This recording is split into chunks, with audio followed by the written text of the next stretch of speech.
नमस्ते बच्चे, कैसे हैं आप सब? मज़े में, आनंद में? सबको गुड मॉर्निंग।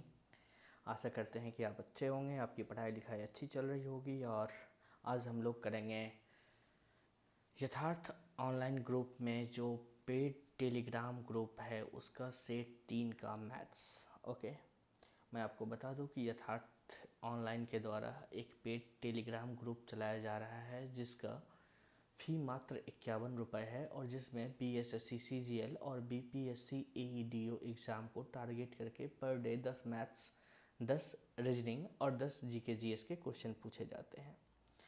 और सप्ताह भर का सिलेबस पहले दिन ही दे दिया जाता है और per day topic wise question होते हैं और लास्ट दिन जो होता है वो कंप्लीट टेस्ट होता है। तो आज सैटरडे है और आज के दिन क्या है कि आपका कोई टेस्ट नहीं है ग्रुप में, लेकिन आज आपको रिवाइज करना है और कल आपका पूरा मतलब जो आपने पढ़ा है पूरे सप्ताह में इसका टेस्ट होगा। ओके, तो ये काफ़ी उपयोगी है बच्चों के लिए और टेस्ट लगातार हो रहा है, बट हम लोग वीडियो सॉल्यूशन 1-2 दिन पहले डालना शुरू किए हैं।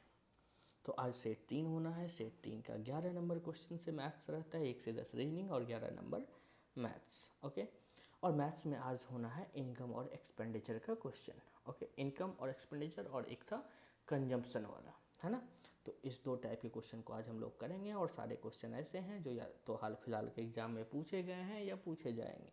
ओके, तो क्वेश्चन में कह रहा है कि एक व्यक्ति के व्यय और बचत का अनुपात 7:3 है। ओके, यदि आय में 25% की वृद्धि होती है, यानी इनकम 25% से इंक्रीज़ हो जाता है, सेविंग में 8% की वृद्धि होती है, तो उसके व्यय में कितने प्रतिशत की वृद्धि होती है। ओके, तो सबसे पहले हम चले जाते हैं खाली पेज पर ताकि मैं वहाँ आराम से समझा पाऊँ आपको।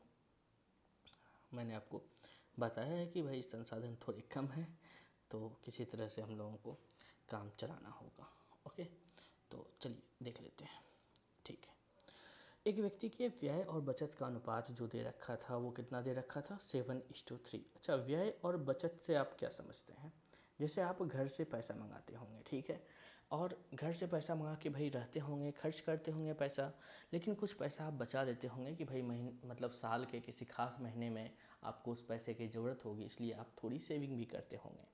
तो अब क्या होता है कि आपने जो खर्च किया और आपने जो बचाया, उन दोनों पैसों को अगर हम जोड़ दें तो वो क्या हो जाएगा कि आपने कितना पैसा घर से मंगाया था, है ना।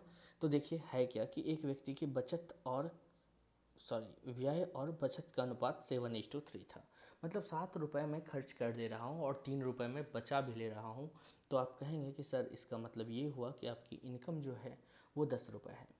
लेकिन चूंकि आगे कैलकुलेशन करना है और थोड़ी दूरदर्शिता तो है ही आप लोगों में, तो हम क्या करते हैं कि हर जगह अपने मन से ज़ीरो ले लेते हैं कि भाई 70 रुपये खर्च किया हमने, 30 रुपये हमने बचत किया, तो मेरी इसका मतलब इनकम जो है वो कितनी है? 100 है। कह रहा है यदि आय में 25% की वृद्धि कर दी जाए तो आय कितनी हो जाएगी? 125।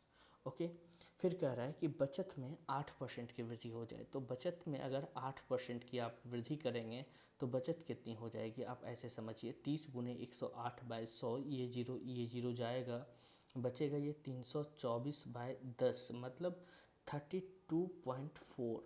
32.4। ओके, तो 32.4 हो गया। इसका मतलब यहाँ जो आएगा वो कितना आएगा? तो भाई 32 और 1 33 हो गया, है ना। ओके, अब कितना चाहिए? तो 33 में कितना जोड़ेंगे कि 125 हो जाए? तो 33 और 2 35 और 90, मतलब 92। ओके, तो 92.6 हो जाएगा उसका एक्सपेंडिचर। तो पूछा क्या है आपसे कि उसके व्यय में कितने प्रतिशत की वृद्धि हुई। ठीक है भाई, देख लीजिए आप व्यय में कितने प्रतिशत की वृद्धि हुई। तो व्यय में वृद्धि हो कर रही है 22.6% की। 70 20 90 2 92। ओके, और किस पर वृद्धि हो रही है? 70 पर। कितने प्रतिशत की वृद्धि हो रही है? तो परसेंट में चेंज करने के लिए 100 से इंटू करेंगे, पॉइंट हटेगा, एक जीरो नीचे आएगा, ये गया ये गया ये गया ये गया, है ना। 7 गुने 3 21, 1 6, 7 गुने 2 14, 2.7 गुने 2 14, तो 32 पॉइंट समथिंग है ऑप्शन में। ओके, है 32.3। तो इस क्वेश्चन का आंसर क्या हो जाएगा? ए।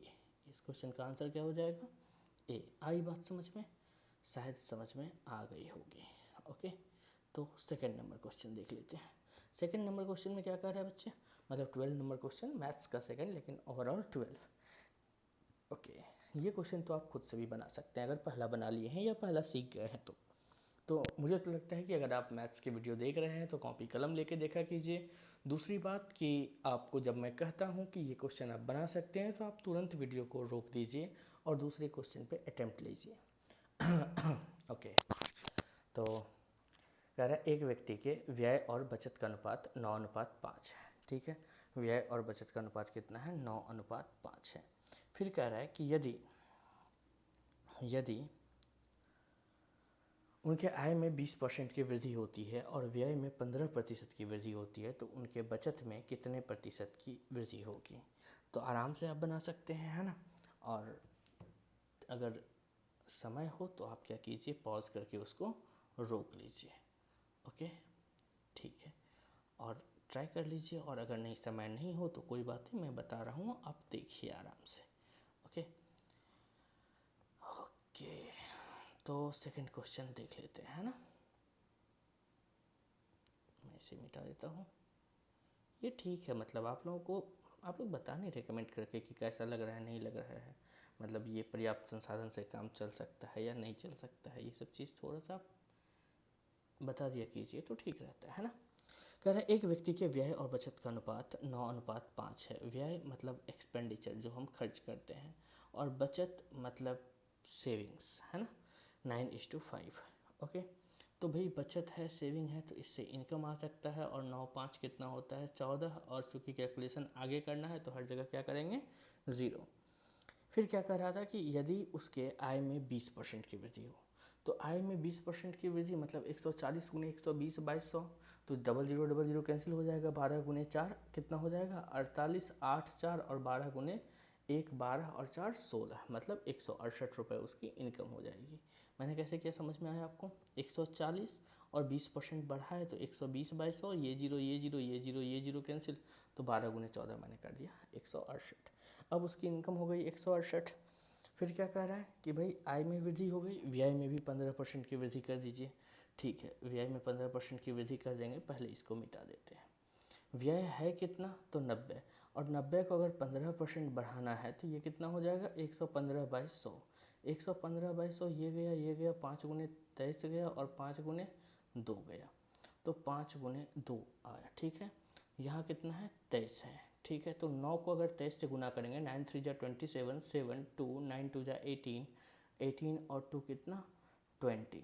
207/2, 207/2 मतलब कहने का 103.5, 103.5। ओके, तो ये हो गया 103.5।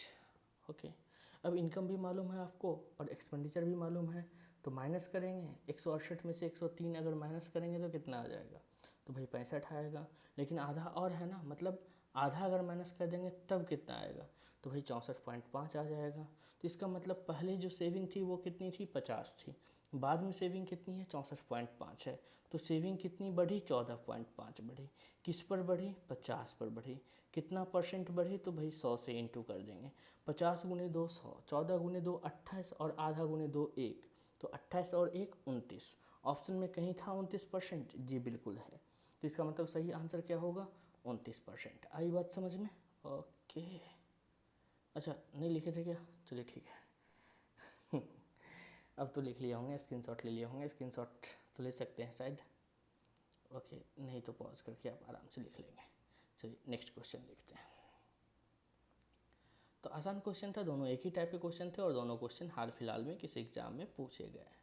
मतलब आप अगर कहेंगे तो हर क्वेश्चन में मैं ये मेंशन करवा दूंगा कि भाई किस एग्ज़ाम में पूछे गए हैं, बट मुझे लगता है कि थोड़ा आप विश्वास भी कर लें तो कोई समस्या नहीं है। ओके, तो हम लोग आगे बढ़ते हैं।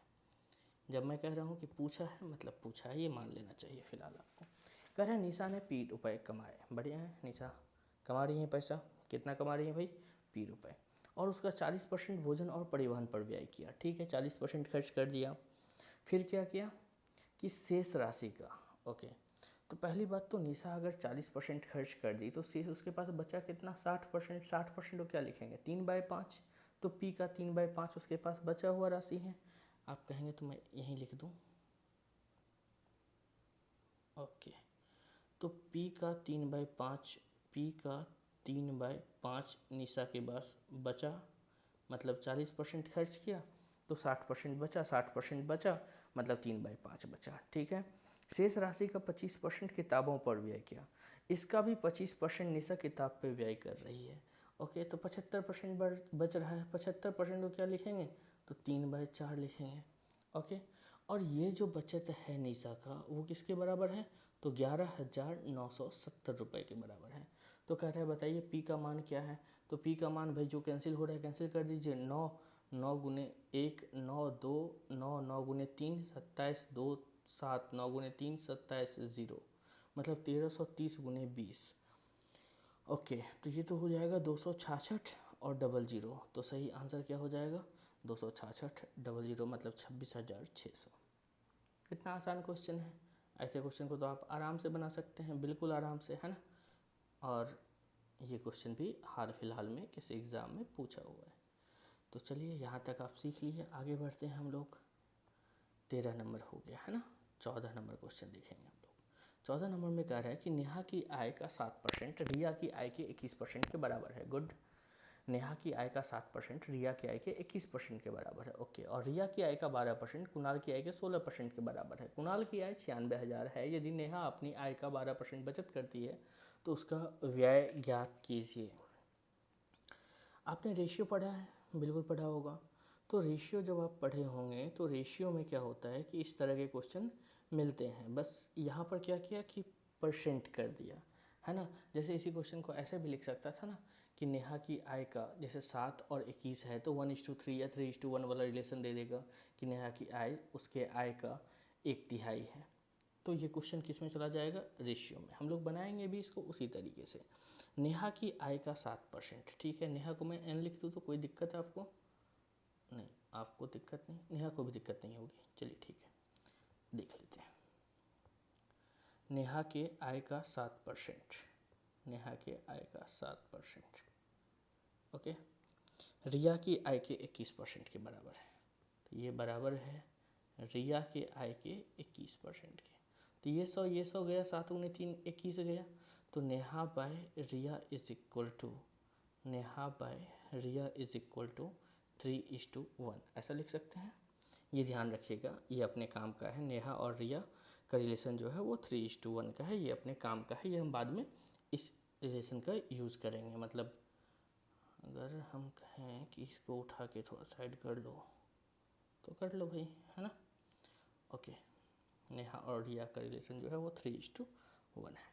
फिर कह रहा है कि रिया की आय का 12%, रिया की आय का 12%, रिया की आय का 12% किसके आय के बराबर है, कुणाल की आय के 16%, कुणाल के आय के 16% के बराबर है। 4 गुने 3 4 गुने 4। तो रिया और कुणाल का रेशियो जो है, रिया और कुणाल का रेशियो वो 4:3 है। मतलब एक रेशियो आया नेहा और रिया का कितना 3:1, और दूसरा आया रिया और कुणाल का कितना आया 4:3। ओके, तो इतना चीज़ आप नोट कर लेंगे और हम लोग आगे बढ़ेंगे। ठीक है, मतलब ये तो क्वेश्चन का दिया हुआ है पार्ट है, इसमें हम कहाँ कुछ किया अभी, करने वाले तो हम लोग आगे हैं। आगे क्या क्या करने वाले हैं कि भाई नेहा है, रिया है, कुणाल है, और कह रहे हैं नेहा और रिया का रिलेशन जो है वो 3:1 का है। ओके, और रिया और कुणाल का रेशियो जो है वो 4:3 का है। तो एक काम कीजिए ना, जो खाली है वो अपने पीछे वाले को फॉलो करता है, जो खाली है वो अपने पीछे वाले को फॉलो करता है। तो नेहा का इनकम जो होगा वो कितना होगा 12, रिया का इनकम जो होगा वो होगा 4, और कुणाल का इनकम जो होगा वो होगा 3। मतलब 12:4:3 का रिलेशन होना चाहिए। अब कह रहा है कुणाल की आय 96,000 है, तो 3 बराबर 96 के, तो 1 बराबर किसके 32,000 के, है ना। 1 बराबर किसके 32,000 के। मतलब नेहा की इनकम जो होगी वो 12 गुने 32,000 होगी। नेहा की इनकम जो होगी वो 12 गुने 32,000 होगी। ओके, नेहा की इनकम जो होगी वो 12 गुने 32,000 होगी। अब कह रहा है 12 गुने 32,000 होगी। अब कह रहा है कि भाई नेहा अपने आय का 12% बचत करती है। तो नेहा अपने आय का अगर 12% बचत करती है तो ठीक है भाई, 12% कोई बचत कर रही है मतलब खर्च कितना कर रही है। अच्छा, खर्च करेगी 88%, और 88% को क्या लिख सकते हैं, 88% को 22/25 लिख सकते हैं, है ना। इसे हम कैंसिल कर लेंगे। कैसे कैंसिल करेंगे, तो 25 गुने 1 25, 7 शून्य, 25 गुने 2 50, 2 शून्य, 1 शून्य और देंगे तो 25 गुने 2, 25 गुने 1 25, 7 शून्य, 25 गुने 2 50, 20 0, 25 गुने 8 200, 1 शून्य, तो 12 गुने 1280 गुने 22। ओके, आप इसे कैलकुलेट कर सकते हैं, ये आ जाएगा 3,37,920। ऐसा है ऑप्शन में कुछ, बिल्कुल होगा भाई। तो यही क्या हो गया, नेहा का खर्च 3,37,920, है ना। ये क्वेश्चन थोड़ा सा लंबा था आपके लिए, बट आसान क्वेश्चन था, ऐसा नहीं था कि टफ था, आप बना सकते थे। ओके, तो नेक्स्ट क्वेश्चन करेंगे हम लोग 15 नंबर। ओके, चलिए 50 ऐसे ही होता है किसी भी एग्जाम में, कई क्वेश्चन जो होते हैं वो छोटे छोटे होते हैं, कुछ क्वेश्चन बड़े होते हैं, कुछ क्वेश्चन आपसे टाइम मांगता है, कुछ क्वेश्चन आपका पेशेंस चाहता है, कुछ क्वेश्चन होता है कि आप मज़े में दाएं बाएं देखते हुए प्यार से मुस्कुराते हुए कर जाते हैं, है ना। तो 15 नंबर क्वेश्चन देखते हैं। कह रहा है बशीर का कार्य समय प्रतिदिन 15% बढ़ गया और उसका वेतन प्रति घंटे 20% तक बढ़ गया, उसकी दैनिक आय कितनी थी। अब ये क्वेश्चन भी आसान है, ये क्वेश्चन कई जगह आपको टाइम एंड वर्क में मिलेगा। जैसे बशीर कोई आदमी है और बशीर के बारे में कह रहा है कि उसका कार्य प्रतिदिन, बशीर का कार्य प्रतिदिन 15% बढ़ गया, ठीक है। तो बशीर का कार्य जो है वो 15% बढ़ रहा है, 15% को क्या लिखेंगे, 3/20 लिखेंगे। मतलब बशीर पहले जो है वो 20 काम करता था, तो अब क्या होगा बशीर का कार्य समय, मतलब पहला 20 घंटा काम करता था बशीर, तो अब 23 घंटा काम करेगा, ठीक है। वर्क की बात हो रही है ये। फिर कह रहा है कि उसका वेतन 20% तक बढ़ गया। वेतन मतलब पेमेंट जो बढ़ रहा है, पेमेंट 20% बढ़ रहा है, मतलब पहले 5 रुपये मिलता था तो अब कितना मिलेगा, 6 रुपये। तो भाई पहले बशीर 100 रुपया कमाता था, अब कितना कमाएगा, 138। अच्छा, कल वाले सेट में भी 138 कहीं आया था मेरे ख्याल से। ओके ओके, तो कितना बढ़ा बशीर का वेतन, भाई पहले 100 कमाता था अब 138 कमाता है, तो बशीर का वेतन बढ़ गया कितना, 38% से। तो यही हो गया आंसर। ओके, चलिए नेक्स्ट क्वेश्चन करते हैं हम लोग। 15 नंबर हो गया ना, तो हम लोग 16 नंबर करेंगे। 16 नंबर शायद इस पेज पे है। ओके, तो 16 नंबर में कह रहा है कि भाई डीजल की कीमत जो है वो 45 रुपये प्रति लीटर से बढ़कर 50 रुपये प्रति लीटर हो जाती है, ठीक है। और डीजल की खपत को कितना प्रतिशत कम कर दिया जाए कि व्यय केवल 5% तक बढ़े। अब इसमें कई बच्चे क्या करते हैं, क्वेश्चन आसान है, बच्चों को भी समझ में आ रहा है कि भाई क्वेश्चन आसान है, लेकिन फिर भी वो टाइम ज़्यादा लेते हैं। तो हमें क्या करना है कि टाइम ज़्यादा नहीं लेना है। टाइम कैसे नहीं ज़्यादा लेंगे, तो आप पहले तो चलिए, अरे यार, अच्छा आपको लग रहा है ना कि धीरे धीरे मैं ठीक ठाक मतलब वीडियो मतलब बनाने में मेरी प्रगति हो रही है। जैसे पहला दिन क्या था कि मैं पहली बार यूज़ कर रहा था टैब पे, इस तरह से वीडियो बनाने का सीख रहा था, तो थोड़ा हेजिटेट हो रहा था। और जैसे ही आप इन चीज़ों में हेजिटेट होंगे तो आपका काम प्रभावित होगा। दूसरा दिन थोड़ा कॉन्फिडेंस आया, और अब तो लगता है धीरे धीरे 2 4 5 वीडियो और बना ले, तब तो मैं कभी भी वीडियो बना दूँ, है ना। यही होता है, मतलब अभ्यास ज़रूरी है, मैं ये कहना चाह रहा हूँ आपको। चलिए, आप सोचेंगे चलो सर भी क्या कर रहे हैं। ओके, तो क्या क्या था क्वेश्चन में भाई, क्वेश्चन में था कि 5% की वृद्धि हो ओवरऑल। डीजल की कीमत जो थी वो 45 रुपये प्रति लीटर थी, बाद में 50 रुपये प्रति लीटर हो गई। तो आप देखिए, पहले डीजल की कीमत 45 है, बाद में डीजल की कीमत 50 है। तो आप कुछ ऐसा प्राइस सोचिए ना कि वो एलसीएम आ जाए 45 और 50 का, ठीक है। तो आप कहेंगे अरे सर इसका मतलब 450 ले लीजिए, तो भाई ले लेंगे, कोई समस्या नहीं है। मान लेंगे कि 450 जो है वो पहले था, 450 का मल्टीपल रहा होगा पहले का पद, अब भी 450 का मल्टीपल ही रहेगा, लेकिन खर्च 5% बढ़ाना है, ऐसा कह रहा है क्वेश्चन में। तो 5% मतलब 1/20। तो एक काम करते हैं, पहले अगर खपत था 20 गुने 450, तो अब खपत कितना हो जाएगा, तो 21 गुने 450। जैसे 1/20 की वृद्धि करने के लिए कह रहा है ना वो टोटल खर्च पे, मैं मान ले रहा हूँ कि पहले जो खर्च रहा होगा वो 20 गुने 450 रहा होगा, और अब जो खर्च रहेगा वो कितना रहेगा, 21 गुने 450 रहेगा। ओके, तो अब कह रहा है कि भाई 5% वृद्धि हो गई, लेकिन खपत में कमी करनी है ना। तो पहले 45 रुपये था पर लीटर डीजल। अच्छा, मैं चीनी बोला हूँ क्या अभी कभी? नहीं, ओके। पहले 45 रुपये था, तो पहले कितना केजी, मतलब कितना लीटर, सॉरी, कितना लीटर डीजल आता था? 200। अब कितना लीटर डीजल आएगा? तो भाई अब 50 रुपये प्रति लीटर हो गया है। तो अब आएगा 9 गुने 1 9 और 9 गुने 2 18, 189। यही पूछा है। कंजम्पशन पहले 200 केजी था, अब 189 केजी है। कमी कितने की हो रही है? तो भाई कमी हो रही है 11 की। और 11 की कमी किस पर हो रही है? तो भाई 11 की कमी जो हो रही है वो 200 पर हो रही है। तो 11 की कमी अगर 200 पे हो रही है तो कितना परसेंट कमी हो रही है? तो 11/200 गुने 100, 0000, मतलब 11/2। 11/2 कहने का मतलब कि 5.5% की कमी हो रही है। यही पूछा था आपसे। ओके, समझ में आ गया होगा आशा करते हैं। चलो ठीक है, समझ में नहीं आया तो मेरा नंबर तो सबके पास है ही, टेलीग्राम पे हो, इंस्टा पे हो, सब जगह हो। तो जहाँ भी हो आप वहाँ से मैसेज कर दिया करो कि गुरुदेव ये वाला क्वेश्चन नहीं समझ में आया। मैं ऑडियो भेज दिया करूँगा आपको, मतलब व्यक्तिगत रूप से समझाने में कोई भी समस्या नहीं है, बशर्ते आप समझना चाहो। चलो, बसीर हो गया, डीजल का दाम भी हो गया। ओके, ठीक है। अब चीनी की कीमत है, ये तो और आसान क्वेश्चन है। इसमें क्या कह रहा है देख लो।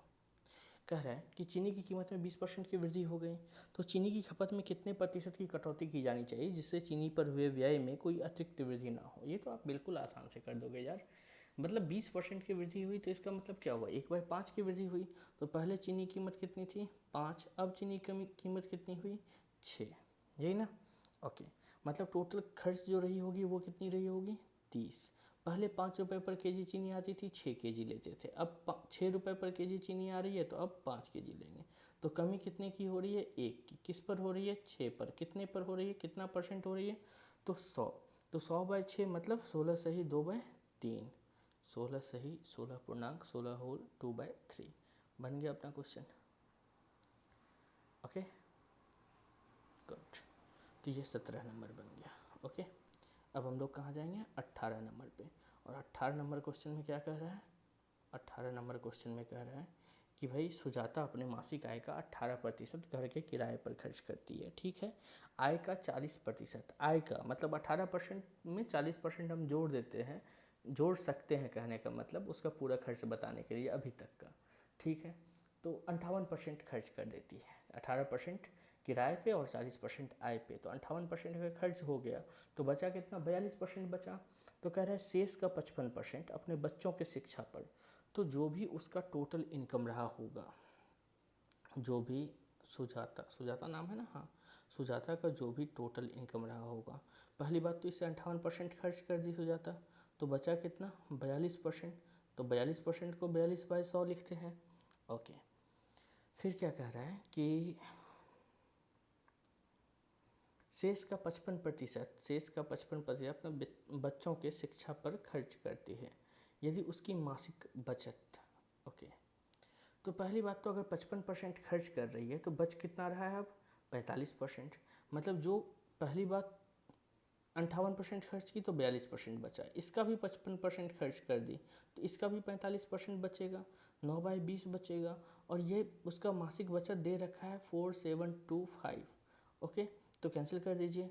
कैंसिल कैसे होगा? तो 9 गुने 5 45, 2 2, 9 गुने 2 18, 4 5, 9 गुने 5, 7 से 7 6 जा, और 7 से 7 गुने 7 49, और 3 5 7 गुने 5 35, 3 से 3 गुने 2 6, और 3 से 25, और 2 से 2 गुने 10। ओके, तो 25,000 उसकी इनकम हो गई। किसकी? सुजाता की। सुजाता की इनकम हो गई 25,000। ठीक है भाई, ओके, सुजाता की इनकम हो गई 25,000। अब क्या कह रहा है कि भाई सुजाता की इनकम 25,000 है, ये बात तो ठीक है, लेकिन उसका खर्च शिक्षा और अन्य पर कितना है? तो शिक्षा और अन्य पर खर्च कितना था? तो 42% वो पहले खर्च मतलब बचा रही थी, और उसका 55%, तो 25,000 का 42% का 55%, तो 42/100 और इंटू 55/100, 55/100, तो डबल ज़ीरो गया, 1 0 गया, 5 गुने 2 5 गुने 5 और 2 से 21, तो 105 गुने 55 मतलब 5,775 रुपये, ऐसा कुछ है, 5,775 रुपये। तो यही हो गया आंसर। तो समझ गए होंगे आप। ओके, चलो 19 नंबर क्वेश्चन देखते हैं। कह रहा है एक व्यक्ति की वार्षिक आय 2 लाख रुपए बढ़ जाती है। चलो ये बढ़िया क्वेश्चन है, मतलब अभी तक इस पूरे सेट में सबसे बढ़िया क्वेश्चन 19 नंबर को कह सकते हैं। ओके, जबकि बनेगा बहुत आसानी से, बट लैंग्वेज ठीक है। एक व्यक्ति की वार्षिक आय 2 लाख रुपए बढ़ जाती है, लेकिन उस आय पर टैक्स जिसका उसे भुगतान करता है 20% से 16% हो जाता है। ठीक है, अब भी वह पहले की तरह कर ही भुगतान करता है। अच्छा, ये सीजीएल मेंस में पूछा हुआ है और मुझे याद है कि सीजीएल मेंस में पूछने से पहले भी मैं ये क्वेश्चन को कराते आ रहा हूँ। मतलब सीजीएल का जब जलवा हुआ करता था उससे पहले से ये क्वेश्चन है, सब जगह है, ऐसा नहीं है मैं ही करवाता हूँ, बहुत लोग करवाते आ रहे हैं इस क्वेश्चन को। चलो, जैसे एक आदमी की इनकम है एक्स, ठीक है, और उसे 20% टैक्स लग रहा है, मतलब x/5 टैक्स लगेगा। अब क्या हुआ कि अब, अच्छा इसको थोड़ा सा इधर कर लेते हैं।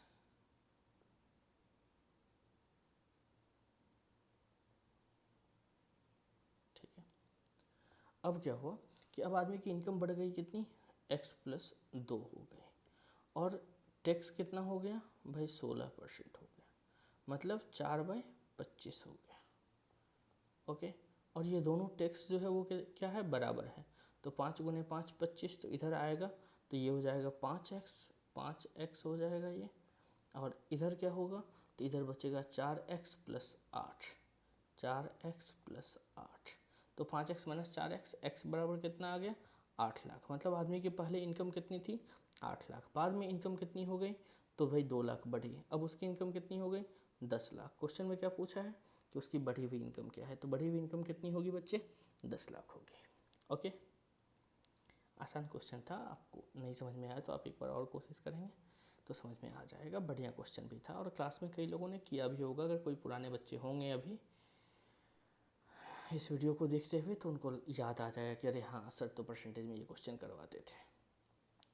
ओके, तो हम लोग लास्ट क्वेश्चन पे आ गए 20 नंबर पे। कह रहा है एक व्यक्ति है जिसकी वार्षिक आय में 1.2 लाख रुपए की वृद्धि होती है, परंतु आयकर लगाने पर 12% से 10% हो जाता है। अभी वह उतना ही कर देता है जितना पहले देता था, उसकी बढ़ी हुई आय कितनी है। तो ये भी पिछला वाला क्वेश्चन ही है और इसे भी आप बहुत आसानी से कर सकते हैं, है ना। ओके,